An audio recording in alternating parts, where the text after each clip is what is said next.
শোনো একটি মুজিবরের থেকে লক্ষ মুজিবরের কণ্ঠ স্বরের ধ্বনি প্রতিধ্বনি আকাশে বাতাসে ওঠে রনি। 52 ভাষা আন্দোলন থেকে শুরু করে বাঙালি জাতির অধিকার আদায়ে সব সময় যিনি রাজপথে থেকেছেন তিনি বঙ্গবন্ধু শেখ মুজিবুর রহমান। অন্যায়, অবিচার আর বৈষম্যের বিরুদ্ধে কথা বলতে গিয়ে বারবার কারাবরণ করতে হয়েছে তাকে। একের পর এক নেমে এসেছে মামলার খড়গ, হয়েছেন ষড়যন্ত্রের শিকার, তবু থেমে থাকেননি। আর সে কারণেই আজকের স্বাধীনতা লাল সবুজের বাংলাদেশ। 1966 সালে 6 দফা দাবির পর থেকেই মূলত বঙ্গবন্ধুকে দমিয়ে রাখতে মামলা, গ্রেপ্তারি পরোয়ানা সহ নানা ধরনের অপচেষ্টা শুরু করে তৎকালীন পশ্চিম পাকিস্তানের শাসক গোষ্ঠী। 1968 সালের আগরতলা ষড়যন্ত্র মামলা ছিল তেমনই এক চক্রান্ত। গণমানুষের এমন একজন নেতার বিরুদ্ধে করা এই ষড়যন্ত্রকে বানচাল করে দিতে তখন লন্ডন থেকে ছুটে এসেছিল 4 তরুণ ব্যারিস্টার, যাদের একজন মওদুদ আহমদ। তাদের বিরুদ্ধে অভিযোগ ছিল যে তারা ষড়যন্ত্র করেছিল পূর্ব পাকিস্তানকে পাকিস্তান থেকে বিচ্ছিন্ন করে দেয়, স্বাধীন করে দেয়। সুতরাং তাদের বিরুদ্ধে রাষ্ট্রদ্রোহের মামলা তারা দায়ের করলেন বঙ্গবন্ধুর বিরুদ্ধে। এবং ওনার সঙ্গে আমার ব্যক্তিগত তেমন পরিচয় ছিল না। তো আমরা 4 জন ব্যারিস্টার, যাদের মধ্যে কেউই রাজনীতি করতো না তখন, আমরা তখন 32 নম্বর বাড়িতে গেছিলাম এবং ওনার স্ত্রীর সঙ্গে কথা বলেছি এবং ওনাকে বললাম যে আমরা বিলেত থেকে একজন ব্যারিস্টার আনতে চাই। তো উনি তো বিশ্বাস করলেন না মানে হলো ওনার চোখ দিয়ে পানি বেরোয়া শুরু হলো। উনি বললেন যে আমার এখানে তো কেউ আসে না এখন, এবং এই রাস্তায় এড়িয়ে চলে সবাই, যারা ওনার থেকে অনেক সুবিধা নিয়েছে তারা এখন এড়িয়ে চলে। তারপরে যাই হোক আমরা এই ইত্তেফাকের মালিক এবং সম্পাদক মানিক ভাইয়ের কাছে গেলাম, খুব বেশি দূর না, 32 নম্বর থেকে, ওরা ছিল বোধহয় খুব কাছেই। তো ওনাকে নিয়ে পরের দিন আমরা আবার গেলাম। তখন উনি কনভিন্সড হলেন যে এর 17-18 দিন পর আমাকে ওকালতনামা দেওয়া হলো এবং উনি নিজে এসেছিলেন, বেগম মুজিব, এবং আমরা তখন কায়েতপল্লী বাড়িতে থাকতাম। সেখানে এসে উনি ওকালতনামা দিয়ে বললেন যে ঠিক আছে, আপনারা আয়োজন করেন। আগরতলা ষড়যন্ত্র মামলায় ওতপ্রোতভাবে জড়িত ছিলেন barrister Moudud Ahmed. Defence council গঠনের মাধ্যমে এই মামলা পরিচালনা করেন তারা। উনি লেবার পার্টির একজন মেম্বার অফ পার্লামেন্ট ছিলেন, কিন্তু খুব নামকরা একজন জুরিস্ট ছিলেন এবং একজন প্রখ্যাত আইনজীবী ছিলেন। উনি এই ধরনের মামলা দক্ষিণ আফ্রিকায় এবং অন্যান্য দেশেও করেছেন। তো উনি রাজি হলেন। বার্নার্ড শেরিডানের মাধ্যমে আমরা তাকে এঙ্গেজ করলাম এবং তিনি ঢাকায় এলেন এবং তার আগমন এই আন্দোলনকে আরও বেগবান করে তোলে। এবং তখন খবরের কাগজে যে 2 সপ্তাহ তিনি ছিলেন, হাইকোর্টে আমরা রিট ফাইল করেছিলাম, উনি সেটা প্লেস করেছিলেন যে এই মামলা চলতে পারে না। তো ওনার এই আগমন এবং ওনার এই রিট পিটিশন মুভ করে স্বাধীন মানে পূর্ব পাকিস্তানের আন্দোলনটা আরও জোরদার হয় এবং দেশের মানুষের মধ্যে একটা বিরাট একটা উৎসাহ এবং উদ্দীপনা দেখা দেয়। এদিকে মামলা চলাকালেই পূর্ব পাকিস্তানের স্বাধীনতা আন্দোলন আরও বেগবান হয়। 11 মাস চলে এই মামলা। গণমানুষের আন্দোলনের মুখে 22 ফেব্রুয়ারি মুক্তি পান বঙ্গবন্ধু। 11 মাস এই মামলা চলে। এই মামলা শেষ পর্যন্ত, খুব সংক্ষেপে বলছি, এই মামলা আমি ওতপ্রোতভাবে জড়িত ছিলাম এবং এটা ডিফেন্স কাউন্সিল, আমাদের একটা টিম ছিল, আমাদের প্রয়াত আব্দুল সালাম ফরিদপুরের খুব নামকরা ক্রিমিনাল লয়ার ছিলেন, ওনাকে দিয়ে আমরা কী বলেন একটা টিম তৈরি করলাম, তাদের সকলকে কী বলে না আত্মপক্ষ সমর্থনের ব্যবস্থা করার জন্য। এবং সেখান থেকেই শুরু হলো যে 22শে ফেব্রুয়ারি মানে এত বড় আন্দোলন হলো, গণ অভ্যুত্থান হলো। তখন তো স্বাধীন পূর্ব পাকিস্তানের জন্য প্রচণ্ড রকমের দাবি ওঠা শুরু করলো। তার দৃঢ় এবং বলিষ্ঠ এবং সাহসী ভূমিকার জন্য সেদিন ওই প্যারোলের যে ষড়যন্ত্র ছিল সেটা ভণ্ডুল হয়ে গেল। বঙ্গবন্ধুর মুক্তির পর তার ঘনিষ্ঠতা অর্জন করেন ব্যারিস্টার মওদুদ। বঙ্গবন্ধুর অবৈতনিক রাজনৈতিক সচিব হিসেবেও কাজ করেন ১.৫ বছর। ১৯৭১-এ ইয়াহিয়া খানের ডাকা গোলটেবিল বৈঠকেও বঙ্গবন্ধুর সঙ্গেই ছিলেন মওদুদ। তখন ওনার সঙ্গে আমার বেশ সখ্যতা হয়। আমি ওনার সঙ্গে প্রায় প্রতিদিনই দেখা করতাম। ডক্টর কামাল হোসেন এবং আমিরুল ইসলাম তারা সহ আমরা ক্যান্টনমেন্টে তার সঙ্গে সাক্ষাৎ করতাম এবং তিনি জানতেন যে তার মুক্তি আসন্ন। তখন উনি আমাকে রিকোয়েস্ট করলেন যে আমি যাতে ওনার সঙ্গে থাকি, মুক্তির পরে ওনার পাশে থাকি। তো আমি ওনার রাজনৈতিক সচিব, অবৈতনিক রাজনৈতিক সচিব হিসেবে প্রায় ১.৫ বছর আমি কাজ করেছি এবং ওনার ঘনিষ্ঠতা অর্জন করেছি, ওনার বিশ্বাস অর্জন করেছি। এবং উনি বেরিয়ে আসার পর যখন গোলটেবিল বৈঠকে যাওয়ার প্রশ্ন আসলো তখন আমরাও গেছিলাম। নির্বাচনে দেখা গেল যে অভূতপূর্ব সাফল্য। Actually it was A mandate of the people to achieve independence. এটা অ্যাকচুয়ালি নির্বাচনটা এমন ভাবে হয়েছে, এমন যে মানে স্বাধীনতার পক্ষে জনগণ অনেকটা বলতে হবে যে সে নির্বাচনের মাধ্যমে রায় দিয়ে দিয়েছে। তো সেখানে পূর্ব পাকিস্তানে ছিল ১৬৯টি আসন। সে ১৬৯টি আসনের মধ্যে ১৬৭টি আসন আওয়ামী লীগ জয়লাভ করে। পাল্টে যেতে থাকে রাজনৈতিক প্রেক্ষাপট। বিশেষ করে ৭০-এর নির্বাচনের পর পূর্ব পাকিস্তানের স্বাধীনতা আন্দোলন আরও জোরদার হতে থাকে। আসে সেই ঐতিহাসিক দিন ৭ মার্চ ১৯৭১। বজ্রকণ্ঠে বঙ্গবন্ধু জানিয়ে দেন, এবারের সংগ্রাম স্বাধীনতার সংগ্রাম। এবারের সংগ্রাম আমাদের মুক্তির সংগ্রাম, এবারের সংগ্রাম স্বাধীনতার সংগ্রাম। ২৫ মার্চ ১৯৭১ পূর্ব পাকিস্তানের বাঙালিদের উপর নেমে আসে এক অমানসিক নির্যাতন।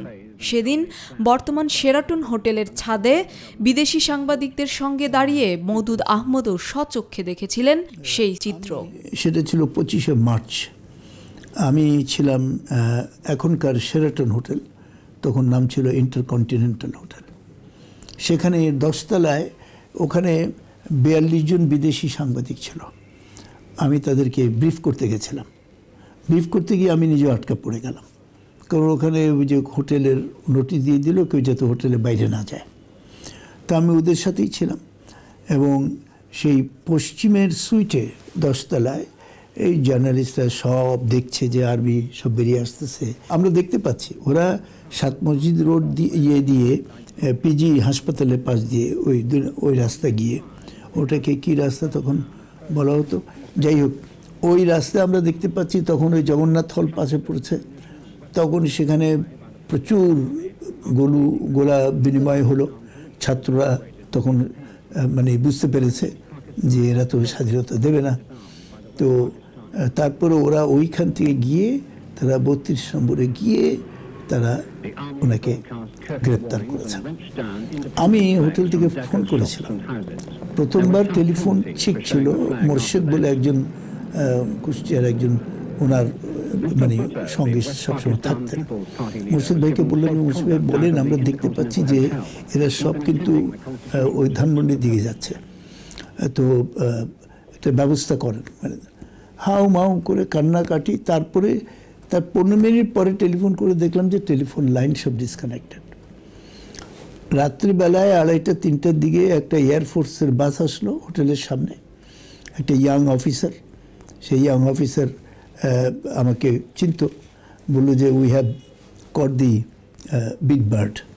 তখন আমি ধরে নিলাম যে বঙ্গবন্ধু গ্রেপ্তার হয়ে গেছেন। এটা হলো ২৫ তারিখের ঘটনা। আমার নিজের চোখে দেখা কীভাবে ঢাকা শহরে বিভিন্ন জায়গায় দাউ দাউ করে আগুন জ্বলছে। আর্মি একেবারে নির্মমভাবে আমাদের দেশের মানুষকে হত্যা করা শুরু করলো, গুলি করা শুরু করলো। আরও অনেকে ওরা যে মেরেছে রাত্রিবেলায়, মেরে ওদেরকে শুয়ে রেখেছে। ওই ছবি আমাদের নিজের চোখে দেখা। মুক্তিযুদ্ধে বিশেষ অবদান রাখা সাইমন ড্রিংকস সহ বিদেশি সাংবাদিকদের বিশেষভাবে সহযোগিতা করেছিলেন মওদুদ আহমদ। শুধু সাইমন ড্রিং আর এপির একজন ফটোগ্রাফার, এরা দুজন বললো আমরা যাব না। ওদেরকে আমরা হোটেলের একটা 9 তলায় একটা বিছানার নিচে আমরা ওদেরকে লুকিয়ে রাখলাম। তো ওরা তো আর ওখানে যায় নাই। আর এদিকে ভুট্টো সেই রাত্রে আমরা দেখতে পাচ্ছি, সেই রাত্রের পরের দিন অর্থাৎ 26 তারিখ সকালবেলায় যখন কারফিউ দিয়ে দিল, জুলফিকার আলী ভুট্টোর জন্য গাড়ি আসলো নিচের তলায় এবং উনি গাড়িতে উঠলেন। উনি করাচিতে পৌঁছে গিয়ে বললেন যে আল্লাহ হ্যাজ সেভড পাকিস্তান বলে মানে সমর্থন দিয়ে দিলেন এই পাকিস্তান আর্মিকে।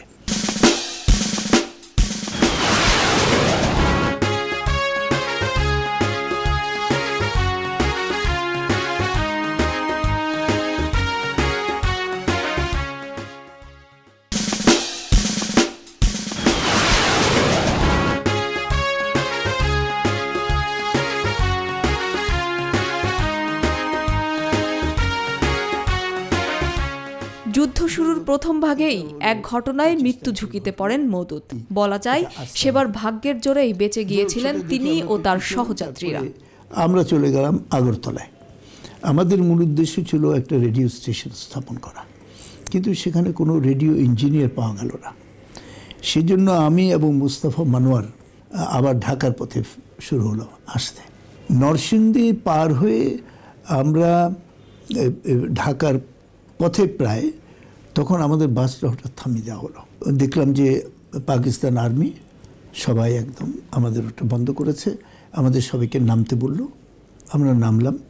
নামার পরে আমাদের সবাই সার্চ করলো যে আমরা মুসলমান না হিন্দু। তারপরেও আমাদেরকে সারি বেঁধে লাইন করে রেখে ওরা একটা অটোমেটিক রাইফেল বলে না কি বলে, মেশিন গান, সেটা ফিট করলো রাস্তার ওপারে, আর রাস্তার এই পারে রাস্তার উপরে আমাদেরকে লাইন করে থাকতে বললো। আমরা তো তখন আল্লাহর নাম করা শুরু করলাম। আমরা তো বুঝলাম যে বোধহয় আমাদের জীবনের শেষ বোধহয় এখানেই হবে, এখানে আমাদের মৃত্যু হলে আমাদের কেউ জানবে না, আমাদের পিতামাতাদেরও জানার সুযোগ হবে না। তারপরে আমরা তো আশা ছেড়ে দিয়েছিলাম। হঠাৎ করে দূর থেকে একজন অফিসার, মিলিটারি অফিসার, ওদের কি ভাষায় বলেছে জানি না, বলে যে, তো কথা বলার পর ওরা ওয়েট করলো ওর জন্য। উনি আসার পরে উনি কি বললেন জানি না, শুধু আমাদেরকে হাত দেখে বললেন চলে যাও। তখন আমরা ওই মানে জীবনে এত বড় মানে এত জোরে দৌড়ে নেই কোনোদিন। মুক্তিযুদ্ধের শুরু থেকেই বৈশ্বিক জনমত গঠনে বিশেষ ভূমিকা রাখেন ব্যারিস্টার মওদুদ। কলকাতার সার্কাস অ্যাভিনিউয়ে গঠন করেন external publicity division. External publicity division থেকে আমাদের মেইন জব ছিল যে সারা বিশ্বে ওপিনিয়ন বিল্ড আপ করার জন্য মেটেরিয়ালস তৈরি করা, লিটারেচার তৈরি করা। এবং আমরা ইংরেজিতে বাংলাদেশ বলে একটা বুলেটিন বের করতাম প্রতি 15 দিন পর পর। সেখানে আমরা যুদ্ধের যে অবস্থা এবং কোথায় কোথায় আমাদের মুক্তিযোদ্ধারা জয়লাভ করছে, কোথায় কোথায় ফাইট হচ্ছে, কোথায় কোথায় পাকিস্তান আর্মি যে ধ্বংস করছে এবং নারী নির্যাতন করছে এবং মানুষকে, নিরীহ মানুষকে হত্যা করছে, এগুলো সব আমরা ওই বুলেটিনের মধ্যে আমরা দিতাম এবং সেটা আমরা পোস্ট মানে পাঠাতাম।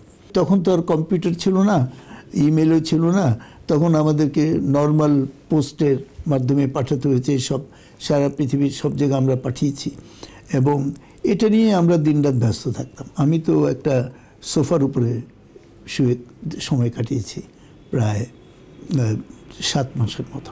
এক কাপড়, এক প্যান্ট, এক শার্ট, রোববারে আমরা ওটা পরিষ্কার করতাম, ধুয়ে শুকিয়ে আবার ওটা পরে যেতাম। আমি তখন প্রায় 240 জন বিদেশি সাংবাদিককে ব্রিফ করেছি। শুধু বৈশ্বিক জনমত গঠনেই কাজ করেননি, ছদ্মনামে স্বাধীন বাংলা বেতার কেন্দ্রেও কাজ করেন মওদুদ। সেখানে আমি ওই আক্তার হামিদ নাকিম নাম বলে একটা ছদ্মনামে প্রত্যেক দিনে আমি একটা প্রতিবেদন পড়তাম। আর আমাদের মুকুল ভাই, তিনি চরমপত্র পড়তেন, চরমপত্র বলে একটা তিনি প্রতিবেদন পড়তেন। তো এটা খুব পপুলার হয়ে গেল। মুক্তিযুদ্ধের প্রচার ও বিশ্ব নেতাদের সমর্থন পেতে একটি ডাক বিভাগ প্রতিষ্ঠা তখন অপরিহার্য হয়ে পড়েছিল। অতঃপর মেহেরপুরের কেশবপুরে প্রতিষ্ঠা করা হয় প্রথম ডাকঘর। এর মধ্যে জন স্টোন হাউস বলে পোস্টমাস্টার জেনারেল, ইংল্যান্ডের ব্রিটিশ ক্যাবিনেট পোস্ট, জন স্টোন হাউস, ডোনাল্ড চেসফোর্ড বলে একজন খুব নাম করা সমাজসেবক ইউনাইটেড কিংডমের, এরা 3-4 জন একটা গ্রুপ করে আমাদেরকে সাহায্য করার জন্য এগিয়ে আসলেন। তখনই প্রথম এই পোস্টেজ স্ট্যাম্প করার প্রশ্ন আসলো। আর স্ট্যাম্প পেপার যেটা বেরোলো, এই বঙ্গবন্ধুর নাম আপনারা দেখেছেন কিনা জানি না, আমার কাছে এখনও আছে, বিউটিফুল স্ট্যাম্প পেপার। ওই জন স্টোন হাউস ওরা ইংল্যান্ড থেকে ছাপিয়ে নিয়ে আসলো। তারপরে মেহেরপুরের একটা ছোট্ট গ্রাম, তখনও আমাদের মুক্ত ছিল, কেশবপুর নাম, কেশবপুরে আমরা একটা সাইনবোর্ড টাঙালাম যে গণপ্রজাতন্ত্রী বাংলাদেশ সরকার ডাক বিভাগ। আর সেখানে আমার এখনও মনে আছে অনেক সাংবাদিকদের নিয়ে আমরা সেখানে প্রথম ওই যে স্ট্যাম্পগুলো ক্যান্সেল করতে হয় না, তো জন স্টোন বলে যে এটা তোমার করা দরকার। আমি যে তোমরা করো না, বলে যে না তুমি করো। তো করলাম, এবং সেখান থেকেই আমার নাম হয়ে গেল পোস্টমাস্টার জেনারেল, বাংলাদেশের প্রথম পোস্টমাস্টার জেনারেল।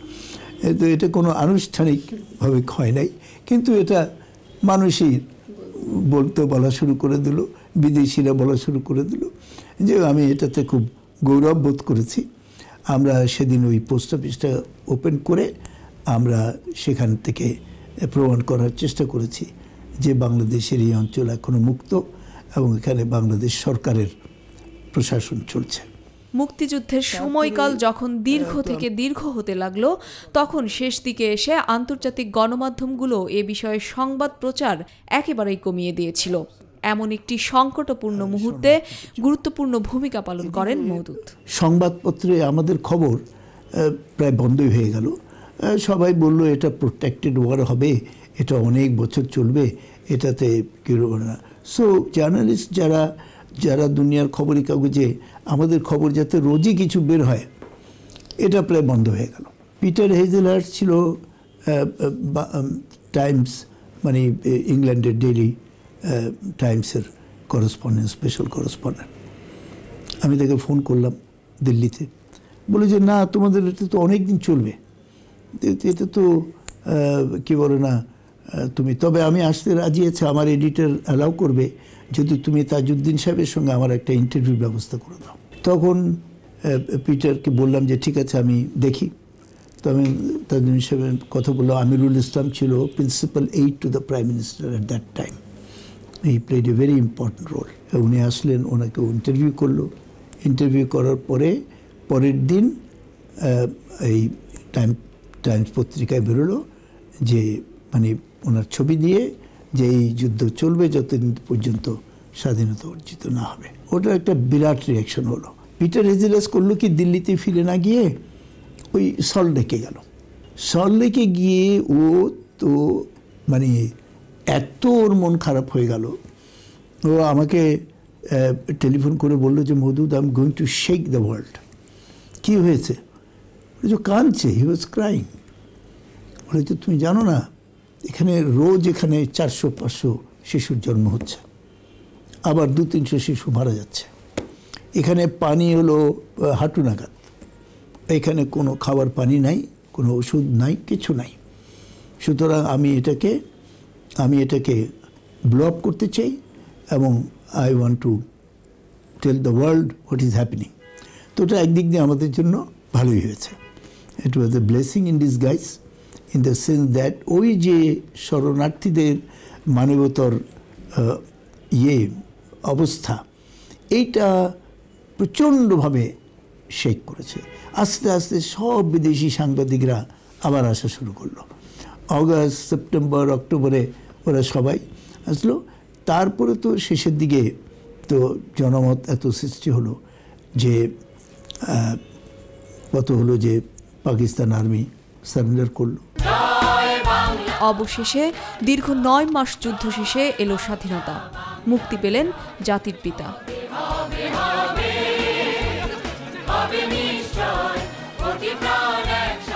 লন্ডন ও দিল্লি হয়ে ঢাকায় ফিরলেন বঙ্গবন্ধু। সেদিন বাঙালি জাতির কি উচ্ছ্বাস, কি আনন্দ। বঙ্গবন্ধুর কি বলে না, ওনাকে মুক্তি দেওয়া হলো। উনি লন্ডনে গেলেন, লন্ডন থেকে উনি আসলেন দিল্লি হয়ে ঢাকায় নামলেন। আমি তখন তো একটাই টেলিভিশন চ্যানেল, আমি তখন দাঁড়িয়ে ছিল আমার, আমি রানিং কমেন্টেটর ছিলাম। উনি যে নামলেন, প্লেন থেকে নামলেন, কে কে ছিলেন, কোথায় ছিলেন, কিভাবে আসলেন, কিভাবে কে তাকে কী বলে না ফুলের মালা দিচ্ছেন, এগুলো সব আমি রানিং কমিটিতে সব আমি করেছি। তখন আই হ্যাড নো এক্সপিরিয়েন্স, আমার কোনো অভিজ্ঞতা ছিল না, কিন্তু আমাকে টেলিভিশনে বললো যে এটা আপনার ছাড়া কেউ করতে পারবে না, আপনি করলে ভালো হয়। আপনি তো এটা আমি তো ব্যাকগ্রাউন্ড দিয়েছি, এটা সেটা দিয়েছি। আর এভাবেই স্বাধীনতার পর জাতির পিতাকে ফিরে পাওয়ার সেই মাহেন্দ্রক্ষণের অন্যতম সাক্ষী হয়েছিলেন মওদুদ আহমদ।